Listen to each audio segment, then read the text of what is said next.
Hello, welcome to the Blackpool Gazette recordings for Talking NVision. These articles are taken from the Blackpool Gazette, dated from the 16th of January, which was a Friday, through to Tuesday, the 20th of January. My name's Mike, and we start with Friday's Gazette, the 16th of January, and the headline on the front page is "Show Us the Funny Money." Blackpool's most famous drag venue, Funny Girls, has been officially sold. The club has been on the market with a £3.5 million price tag since last summer. Now, a mystery buyer has stepped forward to buy the night spot, which has been at the heart of Blackpool clubland for more than 30 years. Owner Basil Newsby, who stepped back from the entertainment world at the age of 75, said, "I've known it was my time to retire, and these are the right people to carry on the legacy of Funny Girls. I wanted to make sure Funny Girls goes to people who truly understand and care about it, rather than someone just coming in without that knowledge. I'm confident the new owners are the right ones."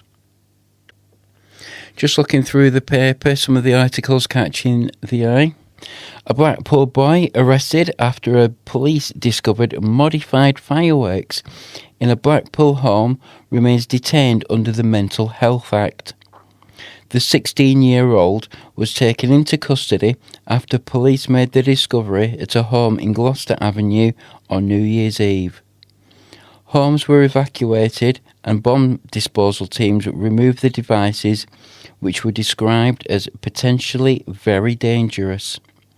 Lancashire Police said the boy remains in a mental health unit where he has been detained for the past 2 weeks after being sectioned under the Mental Health Act. A woman in her 50s suffered puncture wounds to her thigh after being bitten by a dog. The incident happened on a footpath outside Subway on Garstang Road East in Poulton at around midday on December 30th. Police have now released an image of a man they would like to speak to as part of their inquiries into the incident. A police spokesperson said, "A dog on a lead jumped up and bit a woman on the thigh, inflicting puncture wounds. Call police on 101, quoting log 0739 of December 30th if you have any information." Blackpool Cricket Club Festival returns this summer, bringing top UK tribute acts together for a full day of live music, food and drinks. Organisers have announced that 80s icon and Spandau Ballet star Martin Kemp as a 2026 headliner, performing a special DJ set packed with retro hits. The festival takes place on Saturday, August 29th at Blackpool Cricket Club in Stanley Park. Alongside sing-along anthems and classic pop and rock tributes, visitors can enjoy outdoor bars, street food and space to relax and dance. The full lineup will be announced soon, with tickets expected to sell fast for the popular annual event. A man has been charged and remanded in custody following a burglary in Fleetwood. Officers were made aware of a burglary on Hatfield Avenue on Saturday, January the 10th. A 24-year-old of no fixed abode has since been charged with burglary and fraud. Police confirmed he has been remanded in custody as the investigation continues. And an elephant-based camp at Blackpool Zoo will temporarily close for 2 days next week. From Wednesday to Friday, the facility and visitor attractions will shut to allow improvements to be carried out to the upper walkway. However, the lower viewing area, accessible via Dinosaur Safari, will remain open. A spokesperson for Blackpool Zoo said, "Elephants will continue to have access to the outdoor area. However, please note that they will only be visible if they choose to spend time outside." The zoo added that advance online tickets will be reduced to £12 per person during the closure period. A voluntary group which looks after Moore Park in Bispham, is to be made homeless following a vandal attack. The park's wooden hut was seriously damaged after the arson attack on New Year's Day, with firefighters called out at 8:54 p.m. Members of the Friends of Moore Park were devastated by yet another vandal attack on their shed in the park off Moore Park Avenue, Bispham, which is intended to provide secure storage for tools and a meeting place for volunteers involved in maintaining and improving the park. Now the hut is boarded up and out of use while the police investigate the crime. Meanwhile, the Friends group is looking for a new and more secure facility to act as its headquarters in the park. Blackpool councillor John Bamborough, a member of the Friends of the Moor Park, said, "We've held a meeting to discuss things, and in the meantime we boarded up the hut and made it safe. We're still looking at the potential option of using shipping containers instead of a wooden shed. It will be much more robust. It's just a question of how to transport it and put it in place." In the meantime, the police are following up their inquiries. They have been given a name, so they are actively pursuing a suspect. The hut was put into place after 2 years of community fundraising by the Friends group, but it has become the repeated target of vandalism since being installed in the park in November, and now its future is in doubt. Despite the setback, the volunteers say they will continue to actively work to maintain and improve the park. Moving on to Saturday's paper, the 17th of January, the headline on the front page reads, "My Pride for Dad." The subheading, "Daughter delighted after father, who died in Christmas Day accident 40 years ago, is one of the first to receive a new honour." The daughter of a Blackpool council worker who died in a tragic workplace accident 40 years ago has spoken of her pride after he was honoured posthumously for his service. Jonathan White was just 28 when he died on Christmas Day, 1986, after falling 30 foot onto the road when a double-decker bus struck the platform from which he was installing festive lights. An inquest later ruled his death accidental and Blackpool Council accepted liability. 4 decades on, Mr. White is among the first to receive the Elizabeth Emblem, awarded to public servants who lose their lives in the line of duty.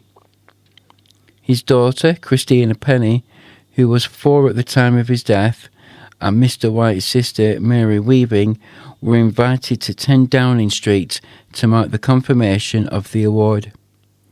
Christina said, "The emblem recognised an ordinary man doing his job," while her aunt Mary said the honour helped give meaning to a loss of the family would never forget. And just taking a look at some of the articles that are in Saturday's paper. Emergency roadwork tram cancellations. Some tram services were not running yesterday in Blackpool due to emergency roadworks, so this would have been Friday the 16th. Due to works on Talbot Square, from the start of the service, trams were unable to serve North Station stops and were running on the main line only. And the North Pier southbound bus stop was not in use.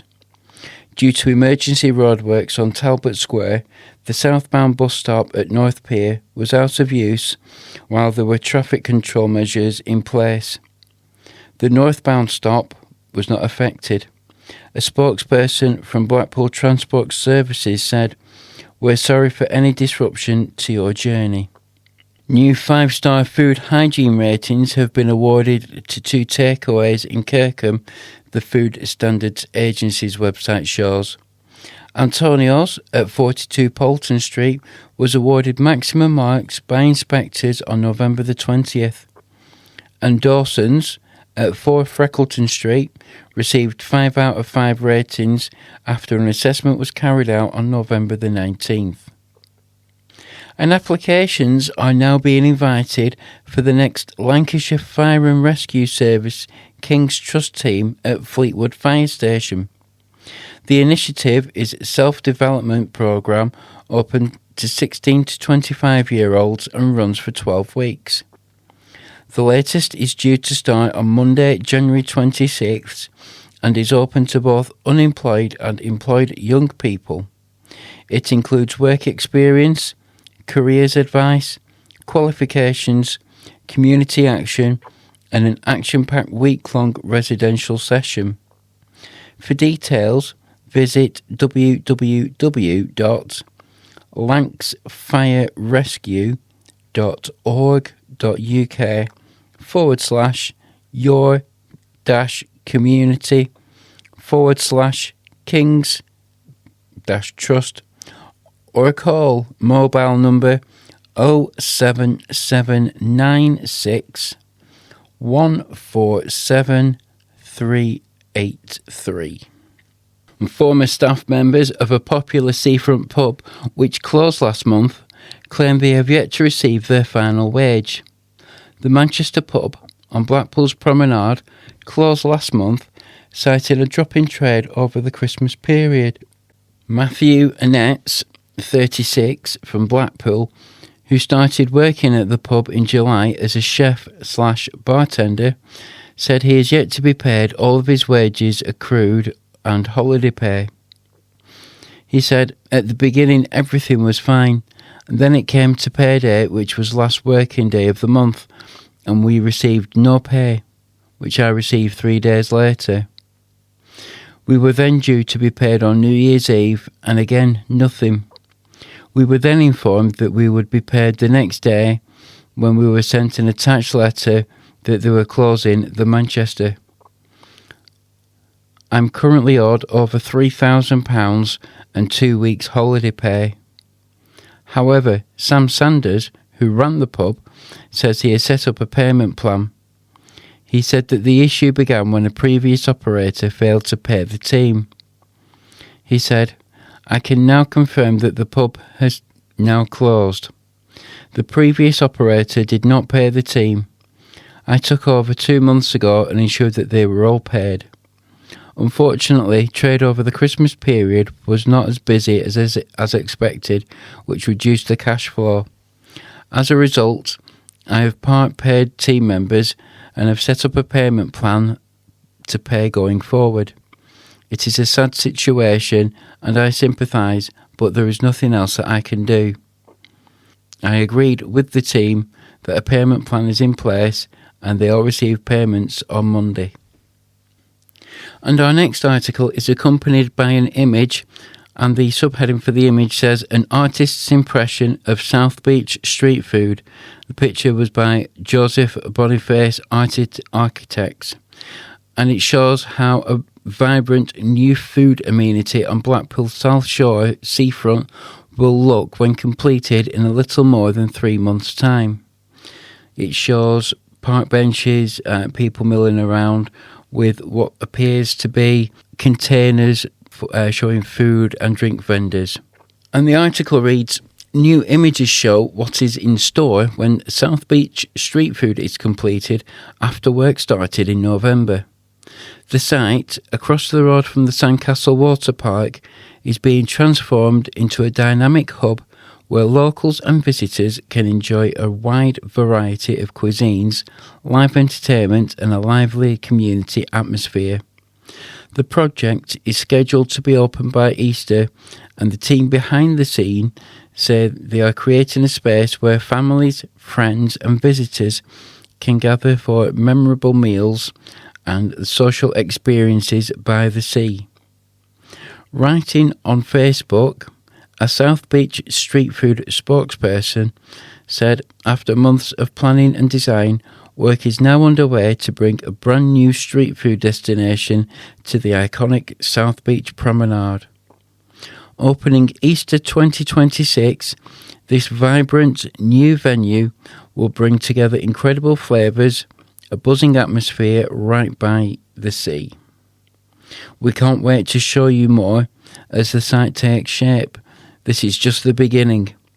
Stay tuned for updates, behind-the-scenes progress, and a first look of what's coming to Blackpool's newest food and entertainment destination.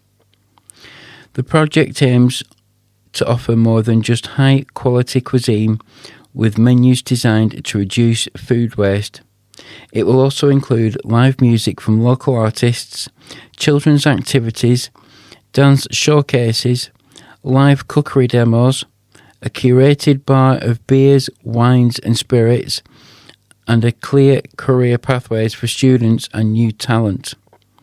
They will source locally, hire locally, and welcome both residents and visitors to a lively new community destination in South Shore. Moving on to Monday's paper, the 19th of January, the headline reads, End of the line fear for trams. One of Blackpool's newest attractions is facing the end of the line. The future of the Tram Town attraction, home to the town's world-famous heritage trams, is under a cloud over steps which could see its home demolished. According to volunteer and senior Blackpool Council Paul Galley, Blackpool Council wants to tear down the engineering works at Tram Town, including the fitting shop, paint shop and body shop. Councillor Galley says these features are at the heart of the attraction, giving visitors a look behind the scenes of how the famous trams are managed and, crucially, enabling the care and maintenance of the vehicles. Councillor Galley said, This is devastating and shocking moment for Blackpool's heritage. But Councillor Lynn Williams, leader of Blackpool's council, said, Nobody has made a decision on this yet, so it's premature to talk about what could happen here. And looking further into the paper, Lancashire Fire and Rescue Service say an inquiry into the cause of a fire which left a building gutted has proved inconclusive. Fire crews were called to tackle the blaze at Milbourne Street shortly after 6 a.m. on Wednesday, January the 7th. Police assisted with road closures in Milbourne Street and surrounding roads, including Cookson Street, Corn Street and King Street. The building was left charred and gutted by the blaze. Providing an update, a spokesperson for the fire service said the cause of the fire is inconclusive and no casualties were involved. The case has now been shut. Wyre Council is offering an opportunity to meet new people, make friends and explore more of the area's natural delights at the Skipool Leg Stretcher on Friday, January 23rd from 10:30am to 12:30pm. The Leg Stretcher is a refreshing walk along scenic tracks, peaceful paths and quiet lanes around Skipool on the banks of the River Wyre, with a chance to breathe in the crisp winter air, enjoy stunning views and experience the simple therapy of being outdoors. No booking is needed, just turn up. For more details, they are available at wire.gov.uk/events/1515/Skipool-leg stretcher. And a substantial housing development of more than 100 homes is being proposed for a site in Marton, Blackpool. A planning application has been submitted to Blackpool Council seeking full planning consent for the erection of 110 homes with associated parking, landscaping and public open space, with access from Docky Pool Lane and Moss House Road. The new proposals from the Baxter Group are designed for a site which was originally earmarked for a much larger housing estate by another developer. Documents submitted by architects Filed Design in support of the application say the site has been designed as Phase 3 of the Redwood Point development off Moss House Road. The documents continue. The scheme proposes a residential development of 110 affordable homes with a centre green public open space and children's play area. And proposals to turn one of the Fylde Coast's most distinctive buildings into a unique house are still in the pipeline for 2026.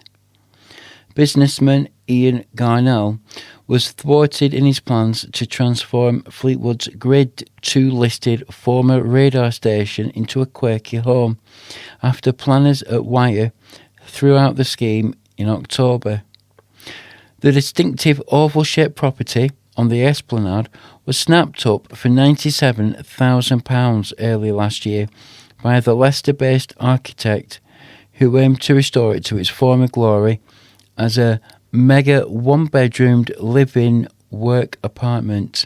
Despite the setback, Mr. Garnell says it was predominantly one aspect of the scheme which planners were concerned about, the proposed sewage waste system. And he says he is in the process of liaising with companies which would be able to address that issue.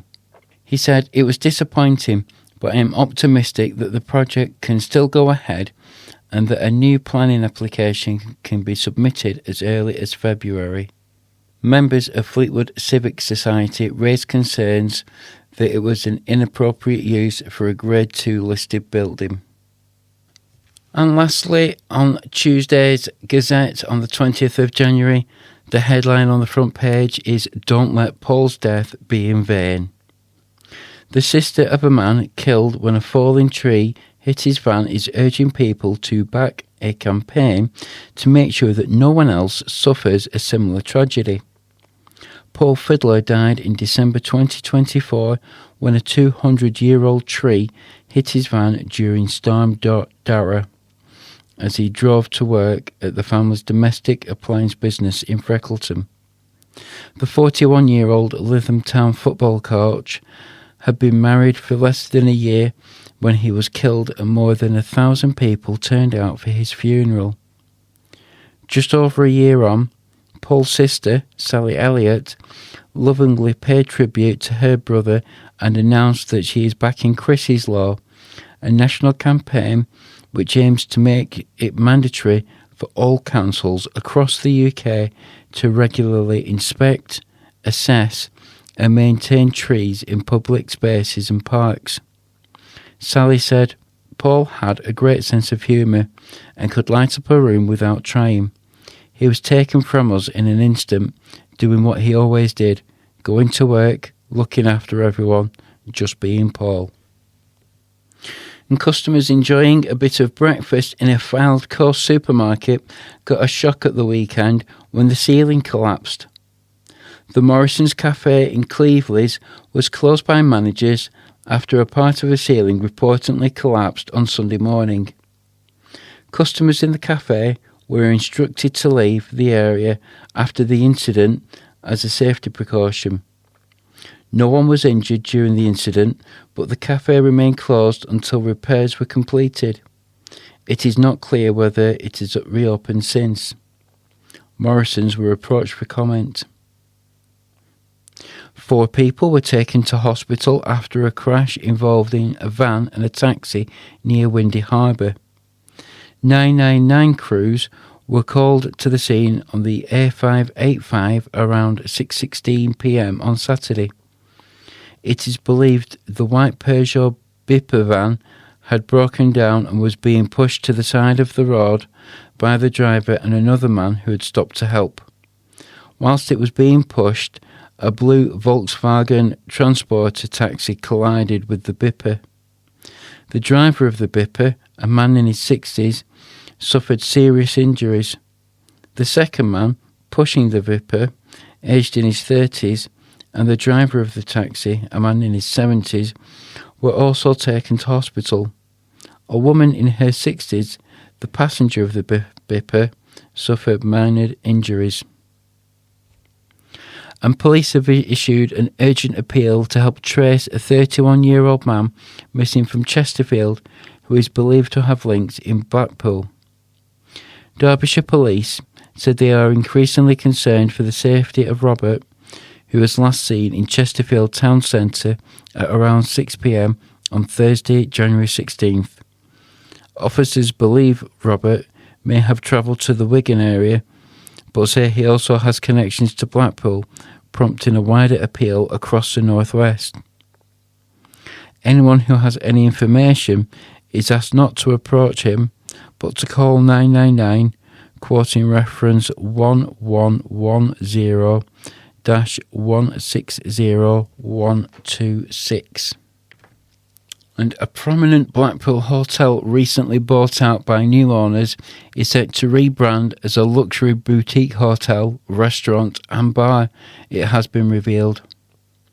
John and Elisha Westhead, under the umbrella of Central Beach Leisure, bought the Royal Carlton Hotel on Central Promenade back in May. They have now revealed their plans to redevelop the 38-bedroom hotel into a luxury boutique hotel. The hotel will also boast a luxury restaurant and a bar branded as XI, or 11. It is hoped the popular hotel, whose name is still yet to be decided, will reopen in April. The plans have been announced as Central Beach Leisure appoints Nick McFadden as general manager from today. In his new role, Nick will assume full responsibility for the company's luxury boutique hotel project, former Royal Carlton Hotel, the XI bar and restaurant, and a rapidly growing serviced and accommodation portfolio.